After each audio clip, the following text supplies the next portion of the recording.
guys, if you're new here, my name's Sandy. I do crafts and talk about them. If you're joining me again, thanks so much. I know it's been a while. And yeah, so I just really thank you for hanging with me.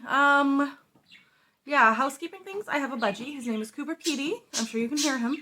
He sings when he's happy, and he's a happy bird. So, there you go. I also have a puppy named Maisie. So, she's teething. So, if you hear chewing sounds, or if you hear me telling her off for chewing something she's not supposed to, that's what that is. Also, the background and lighting are weird because this is a flat I moved into about 6 months ago. We still haven't unpacked, so things are everywhere. I don't know what's where. Also, when my husband picked the flat, he didn't really think about filming locations, so. But it's good. I actually really like living here, so yeah. Okay, so what I've been up to. I'm going to start with crochet because I only have one crochet thing, and it is my 2023 temperature blanket. And I know it's wild to talk about a 2023 temperature blanket in like April of the next year, you know? But it has been... So the issue was in Ireland and Dublin, we had a really humid winter, or a really humid summer, sorry. And I just didn't want to sit under it. This is Drops Karisma wool, which is 100% superwash wool. And superwash wool I always thought wasn't as warm, but this is a very, very warm blanket. So in the summer I almost died and I was just like, no, we're not doing it. Like, it's just too much, you know? I don't do well in the heat. Like, I wilt at anything kind of over 22. I'm just like, I tap out. I'm not doing anything. Don't expect anything from me. So... yeah, and then in the winter in Vilnius, you don't really control your heat, so the city puts the heat on, and the city takes the heat off, and if you want to change it, you have to call someone, and I don't speak Lithuanian, so I didn't really want to, like, go for it, you know? And it just becomes a whole thing, so I was just like, okay, on days when it was too hot, I just, with the heat the way it was, I just didn't work on this. This has been great, though, because they've turned off the heat, because apparently it's spring. We had like one day that was 22, and then we went out a couple days later because we wanted to take Maisie to some pubs, and we were walking from pub to pub. It just started snowing, and so I don't trust anything weather-wise in this country anymore. But yeah, so it's actually really come in handy. I absolutely love sitting under this blanket now and working on it. So I'm in September. I have a feeling once I get to like November, December, because I did this scale for Ireland and not Lithuania, it's just going to be a huge, vast block of white, because it got really cold here. So yeah, I'm thinking this year's temperature blanket, I'm redoing my temperature gauge to fit more here, but I was gonna split it halfway through after the move, but then I thought, no, like, that's a reflection of my year, because it was a huge surprise moving here. It wasn't something we could have even fathomed or planned. So, you know, that's the reality of 2023, and that's what this blanket means to me. I'm actually kind of happy I'm going to be starting my next one in the summer, though, because I think then I can work on it in July, August, like June, July, August, when it's hot and it's tiny, and then as fall comes, before they turn the heat on especially, I can make a lot of inroads, because right now, sitting under this, I mean, I thought superwash wool wasn't supposed to be as warm. Oh my god, this is warm. Like, it is beautiful. I love this blanket. I have like another blanket under me because it's a nice yarn. Like, it's soft, but it's not like, I mean, it's not a merino wool, you know what I mean? Like, it's not the softest yarn I've ever had in my life. So it's nice. I put it over top my other blanket and I'm perfect. And I'm just gonna sit it on my lap now because I'm actually a little chilly. Okay, knitting wise. Okay, I did make 2 socks for my husband, but because I'm trying, it's on Craftsy, it's knit socks 2 at a time with magic loop, and the course has been going really, really well. So I finished the cuff down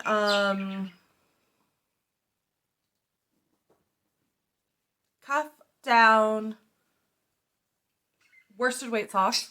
Can't remember worsted weight, of course. Worsted weight socks and the cuff down fingering weight socks. So those turned out really well. I gave them to him, and I do not know where he put them. We do not live in a big apartment. I don't understand where they went. But he took them, and yeah, I think the worsted pair, I gave them to him for Christmas, and he immediately stepped on chocolate that day. This was before we got Maisie, so nobody ate the chocolate. Yeah, yeah, he stepped on chocolate that day. And so then, and this is actually something I want your opinion on. Okay. He, said when I gave him the ones, they were just the other day I finished them. They were out of this Schoppel wool, which I'll talk about in acquisitions. But he was just kind of like, I don't know if I want to wear them because I don't want to ruin them. And it was on the one hand, I realized kind of nice that, thank you, Macy. She says hi. Okay, sweetheart, enough. Now is not the time for that. Yeah, so I think, good girl, good girl. I think that it's like on the one hand really nice that he realizes how much time and effort went into them and that like they're really good, but on the other hand I'm kind of like, okay, but if you get them dirty, we'll wash them. If you get a hole, I'll darn them. Like, it's not, I'm happy he realizes the time and care that went into it and he wants to preserve them, but at the same time, like, I didn't make them so that he wouldn't wear them. You know what I mean? Like, it's, I don't know. What do you think? Like, how would you be kind of like, okay, but like use them, or would you be like, yes, protect these at all costs? I don't know. It's just a really weird like mixed feeling. I'm like, wear the socks that I made you. Anyway, speaking of socks, I am working on the Lana's 52 Weeks of Sock book. So I finished one. This is the first one, the intersections. These are good. I've never made a sock like this before. You actually go, and like it's toe up, and then it sort of has like the gusset, but you make the gusset from the toe up, and then you do the heel turn, but the heel turn is like, it's like doing a traditional cuff down heel toe gusset, top down, heel flap, and gusset. But it's sort of in reverse in a way, and it was a very interesting thing. I'm happy I learned something new. They fit a little weird. Yeah, they fit a little weird. This fits perfectly. So I saw it was a 64 stitch count, so I decided to do it on my normal needles, which I think are the right ones anyway. But on the like leg, they fit really tight. But on the foot, they fit perfectly. So I'm like, I wouldn't do a larger size because then, you know, I'd be like way, way too loose on the foot. So I don't know. They just fit interestingly. The first time I put them on, they were really annoying. The second time I put them on, they felt a bit better. So maybe they just need to stretch out a bit. But yeah, so there's cabling on them and they look really cool when they're like that. And that's how they sit. They sit perfectly on the foot. But then when I put them on the leg, they like go out and they look more like as opposed to like do. So I don't know. Jury's out on these guys. I'm hoping they'll be really comfortable to wear. This is the Opal sock and wool, which I got here. It's mulberry. It's like sockin and pullover and sock and wool. It's 75% virgin wool, 25% polyamide. So yeah, it's this, but this color is called mulberry. Yeah, so it's a very interesting little sock, and I'm kind of in between on it. I'm working on the second one. This is like my bus project now, so anytime I need to go on a bus, I have some yarn bark on this yarn, which I was not happy about, but yeah, I don't know. I like them. I'm just not sure. Again, I've never done this construction before, but the second time I put them in on, because I did, as soon as I finished them, obviously, like, you have to try on a sock as soon as you finish it. Otherwise, what even is the point?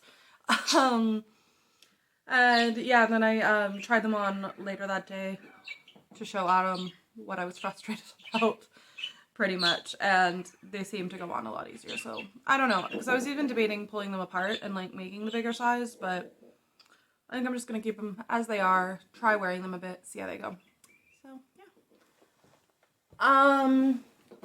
Another thing I've been knitting is, you may remember I used the, or I did the heirloom set for one of my friends. When he had a baby, I just did the hat and the bonnet and the sweater. So I made another one because I have a niece now. I started this when I found out I was having a niece. And it still needs to be blocked. But here's the little bonnet. So I did this one in the 12 to 18 month size because she was just born last month. And she'll probably be wearing it next year, which is winter in Australia. So I figured, okay, I want to make sure she has something for next winter because I had a feeling I wasn't going to be done this by the time she was born. Yeah, so this is the little bonnet. This is like the cutest little thing, and then I'm going to put little pom-poms on the end. I'm actually doing a whole video about this set. It's taken a while. Like, I started this well before Christmas, but I've really enjoyed this pattern. I mean, I think it helps that I'm making it. Here's the blanket. I've never made the blanket before. That's the bit that I'd never done before. It is, I mean, it's got a lot in it. It's got the little lace work. It's got the, oh, I haven't woven in these ends yet. Shoot. It's got the baubles, you know. This took a while, but I mean, it's cute. Like, that is adorable. Originally, I wanted to make it in pink or purple, but the shop I was at, so I went to one shop because the beautiful thing about Lana's is I have my walking distance to 2 yarn shops, which blows my mind. But yeah, so I went to one shop and they just didn't have enough of any purple or pink yarn in like a DK. So I went to the other shop to see what they had, and they also didn't have, like, because, you know, it's a lot of yarn. You're doing this, and then there's also going to be little baby booties. Like, it is a big yarn purchase. And, yeah, so they just didn't have a lot, but they had enough of this, and I was kind of thinking, okay, like, you know, I made the last one I made for my friend in sort of the same kind of vibe, and I just think this looks beautiful in this color because it looks very, like, antique, like my grandmother made it, you know? And also, you know, thinking about it too, when I did try to like figure out if I wanted this or not, I was just like, well, a lot of people are going to be buying her a lot of bright colors and a lot of different things. So maybe it's nice that she can wear this with all the things other people get her. So yeah, the yarn, by the way, it's Lanasalpaca Baby Organic. It's 50% organic cotton, 50% merino superwash. The label's cute. This yarn is so soft. I want to make myself a sweater in this because I think this would be like the perfect yarn. Apparently it's a sport weight, not a DK. I actually did a gauge swatch. I know, I'm shocked too. And the gauge was fine. So I don't know. It's interesting because I always thought gauge was like very, or I thought the like yarn weight system was very universal, but nobody here really knew about it. They just kind of like looked at the pattern and were like, oh, well, this will work or that will work. So it's, and here I am sitting on Ravelry just like, we must follow our gauge over our yarn weight overlords. And yeah, so I think maybe that's something that I need to let go of a little bit and be more free to explore and play with some yarns because, yeah. So on the sweater itself, I have the collar finished. I have one sleeve, and then one sleeve is attached to the little sweater. There's a lot of seaming on this, a lot of weaving in ends, but hey, what can you do? Because it's so cute. And then I just need to make the little ties and sew on the fasteners. I also found out that another one of my friends is pregnant and one of our friends here is having a baby, so I am going to be doing a lot of baby knits, but luckily I think I have some yarn in my stash that will work for both of those, so you know. Okay, I have one more craft I'm going to go get. Okay, so I didn't want to have these sitting beside me because of that. So these are little planters I made. Well, I just didn't want her to knock them or anything. I don't know. These are planters. These are made from wine bottles. Would you believe it? So this one has some basil seeds that, nope, just germinated. Yeah, they just germinated. So basically what I did was I took apart a wine bottle. I bought like a cutter. I'm going to do, if this works, I'm going to do a whole video on how to do it. But you take a cutter, you take the wine bottle in half, and then you can see there's just some fabric. Like, you sand it down, obviously, so you can touch it. There's some fabric in there that, honestly, it's just one of my husband's old undershirts that I tore up. Like, you can use, I think, any fabric. But I'm going to try different ones. And then you put the top of the wine bottle in there, fill up the reservoir. I wrote the name of the plant in pretty gold paint pen because no, I just put coffee grounds in there. That doesn't smell good at all. I was hoping it smelled like basil. So this is basil. I bought a grocery store mint because, I mean, I need to trim the dead leaves. I should have picked a different one. So I have 3 of these going because I needed mint for something, but the grocery store didn't have it, but they had the plant. So I just bought it and I figured I'll do it with these. So I'm kind of trying to see if grocery store plants work best, if starting from seeds works best. But before I put a tutorial up for it, I want to kind of make sure that it works and it doesn't kill the plants. But so far this is super easy. Like I had to refill these yesterday. So the mint, not the basil. The basil is still from when I first put it in. But it's really interesting because it's like, this is so easy. I might actually not kill the plants by forgetting to water them because the water just wicks up. And I mean, this plant seems to be doing really well. Like, you know, this one smells nice because it smells like mint. Yeah, and so I have 3 of these and they all seem to be going. So I think it's time for a mojito night. But yeah, so these are really cool. Adam and I did them together one day.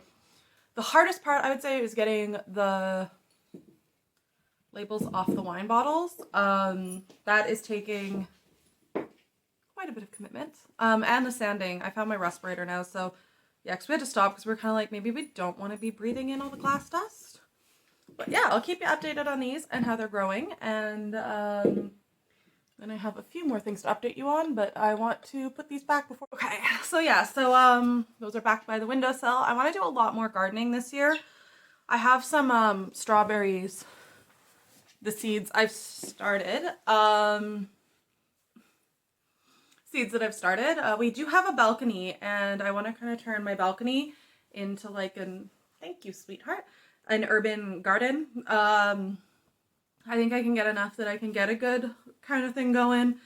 The big thing here for me though is herbs, because they love like, the summer is getting better. I'm starting to find more and more, but during the winter all you can find is like dill pretty much, and like parsley, and maybe cilantro if you're lucky. So we have to go to like the specialty supermarkets to buy all our herbs. Do you want down?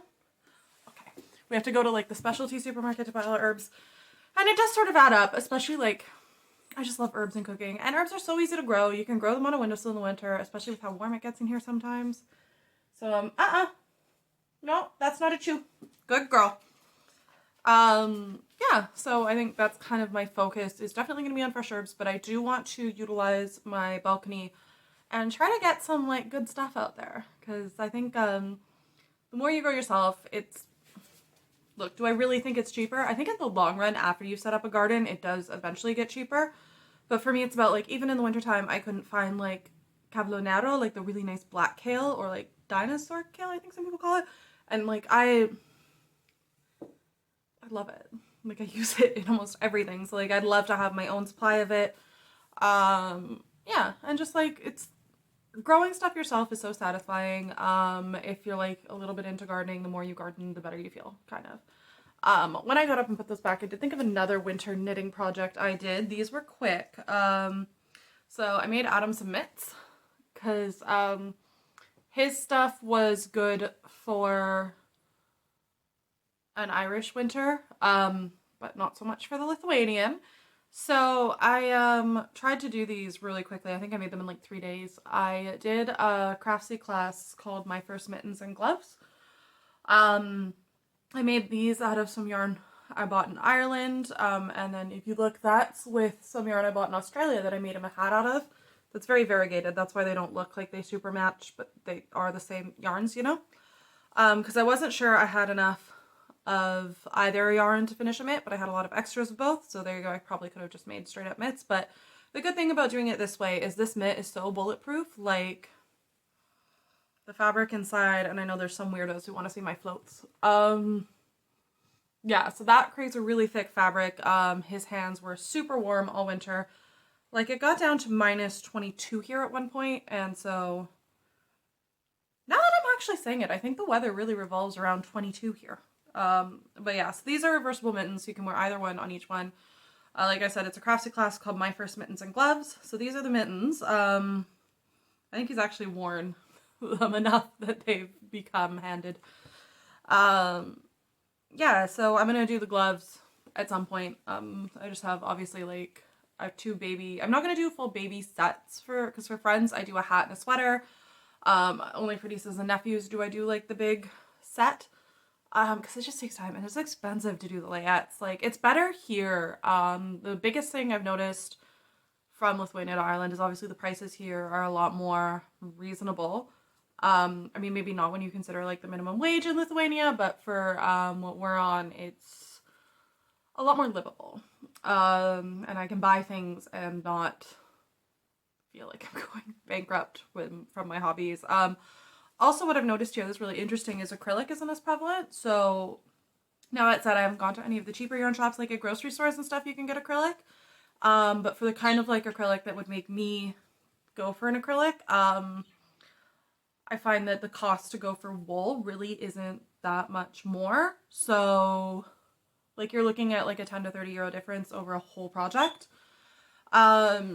So yeah, so it's just really interesting seeing the prices. I think a lot more people do crafts here. Like when you look around, you see a lot of people in hand knit things. You see a lot of people like know how to knit. When I talk to people, it's like they all know somebody who knits. So I think just having a market of a lot of people who do it and are very open about doing it makes a big difference too, because it's, you know, like I said, I have 2 yarn shops in my direct walking distance. So, and I'm pretty lazy, so my walking distance is not that long. Like, it's good. But yeah, I think there's just more of a culture of handicrafts. Handicrafts are a little more celebrated here, which I love. Aside from that, the only other craft I've done is I've actually started shoemaking, sort of. The first step in shoemaking is I need to find some like lines on my last to figure out what designs. So these are my lines. I am absolutely terrified of this craft. So this is going to be just a pair of black ballet flats, which I desperately need because somebody has chewed a lot of my shoes. And I need new shoes. But yeah, so I'm going to, I mean, it's good in one way because it really lit a fire under my ass to do this, but yeah, I'm finding like the lines and stuff. I am so nervous about this. It is quite possibly the most terrifying thing I've ever done in my entire life, but we will do it. We will get there. Hopefully. I'm scared. But yeah, so that's what I've done. It seems like it's just drawing Sharpie lines on a thing because that's what it is, but it's a big first step to me. So there you go. Okay, so acquisitions. I don't have a ton because I've put up some of me unpacking. I got a lot of stuff and I don't really have a lot of places to store it, so I need some bookshelves because I'm at the point now where I can't really unpack anymore because I don't have a place to put things. I want to start sewing. I want to start quilting. We got a little ironing board. I need to do just some like repair work. But yeah, like I need to find, we need storage. We need storage. I mean, we did go, to be fair, from a 3-bedroom house to like a 2-bedroom apartment, and now we're in a 1-bed. And we did call a lot of stuff. We didn't bring any of our furniture. One of my friends luckily just bought a house, so she took like everything. I was just like, empty out the flat, you are good, you know, because the stuff was good. It's still a lot of life in it. But yeah, it just wouldn't have been feasible. We rented this furnished, and so yeah. And it's nice too sometimes to kind of get like a fresh start. Yeah, even though I do miss some of my stuff. And there's the squeaks. No, so acquisitions, I haven't acquired a lot, obviously, because like I'm realizing how much stuff I have. But obviously I got the yarn for the set. So this is like, yeah, this yarn is amazing. Like I said, I want to make myself a whole sweater in it. I think it's so soft. It's so nice. Yeah, and I think cotton merino is a good mix, especially for like fall spring, because a lot of the time a full wool sweater, even though I love them, they can be very like aggressively warm. Other things I bought, yeah, so I got the stuff for the 2 at a time socks. This is my yarn bowl my aunt got for me. So I used, for the worsted weight ones, I used stash yarn, from some stuff I'd taken apart. And the second one, I got this crazy wool. I tried so hard to make them match. I tried. Devastatingly hard. It killed me. And I just accepted the fact. I think this is called, I forget how to say it in German, but it's called crazy wool. And I just accepted the fact that when you buy crazy wool, you get crazy socks, and that is just the way it is. And I need to accept that and come to terms with that. And I'm trying so hard to do that. But yeah, and then obviously I needed a, because I don't have detachable needles this tiny, so I had to buy my like magic loop. Jury's still out on 2 at a time socks. Honestly, I don't think I'm the biggest fan of the magic loop, so I think that's where I kind of get stuck, because I just feel like I spend more time fiddling with the cord than I do actually knitting. But at the same time, seeing those two kind of come together the way they did was nice in a way. And now she's playing with the plastic toy because of course she found her loudest toy. But she's being very cute about it, so we're just gonna let her do what she needs to do. But no, yeah, like it's just, I don't know. So I'm wondering, do I not like it because of that? I might try to just do a pair one at a time magic loop and see if I like that. There's also crafty class for that, which I probably should have done before I did the 2 at a time. But we'll see. We'll see. I don't know. Maybe this is the thing. A lot of the times when I try new things and I don't like it, you know, I need to step back and think, okay, do I not like this because I don't like the technique, or do I not like it because I'm so fast, like I'm fast on DPNs, I know how to use DPNs, like do I not like it because I'm just not immediately as good at it as I am at the other thing? Yes, we'll see. Then I bought for that also, because this was before we shipped a bunch of our stuff from Dublin. We actually went back there and like got everything shipped back. So before that, I actually didn't have a lot of sock yarn because all my sock yarn was in Dublin. I was worried, well, what if I finish a bunch of socks? You're lucky you're so cute, Maisie. So naturally I had to buy sock yarn. Otherwise, the world would have exploded, I guess. I don't know. But yeah, so I let Adam pick these out. I'm going to make, because I still have 2 socks left on the 2 at a time course. One is the toe up fingering weight, and one is toe up worsted weight. And I have so much worsted weight in my stash, I'm not too concerned about that I can just use stash for. But this one's so pretty for Adam. It's a Vincent van Gogh yarn based on Starry Starry Nights. Apparently it'll look something like that. We shall see. I don't think they have a pattern on it though, so I'm like, but it does look like it's a toe up afterthought heel, no? Yeah, like that doesn't look like a cuff down heel flap gusset sock to me. And then because it's one thing to take the classes and do well in the classes, I want to see if I can actually make that method work with a different type of sock. I bought some of this. It's called Grundl Hot Socks. It is German. Color 60. And this is 75 wool, 25 polyamide. You can do wool plastic-free socks, and I do love them, but you know, it's just harder to find the yarn, and this works too. I think that bit of nylon does give a lot of strength, so you know, it's I'm okay with that level of acrylic for this purpose because I understand the utility of it. I don't know, at least once a month I get like beat up for how I talk about acrylic, and so I'm trying to be more clear. I should honestly just do a whole video about my thoughts on acrylic because I have a lot of them. But yeah, so I see the utility. I love this color. I think it looks good on me. I mean, this color is my favorite on me though. Like I want to do a whole sweater in that, I think. Which purple? I don't know. I just don't know if I want to make a fingering weight sweater because I feel like that's going to take forever. And then the last acquisition is this is the Opal sock and pullover wool, which is 75 wool, 25% polyamide, and this is the same wool as the one I'm doing the intersection socks from 52 Weeks of Socks in.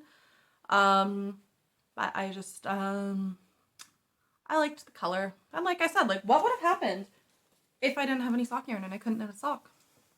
I mean, at the very least, I would be belligerently unpleasant to deal with, and I think everyone deserves me happy, which means buying sock yarn for my mental health.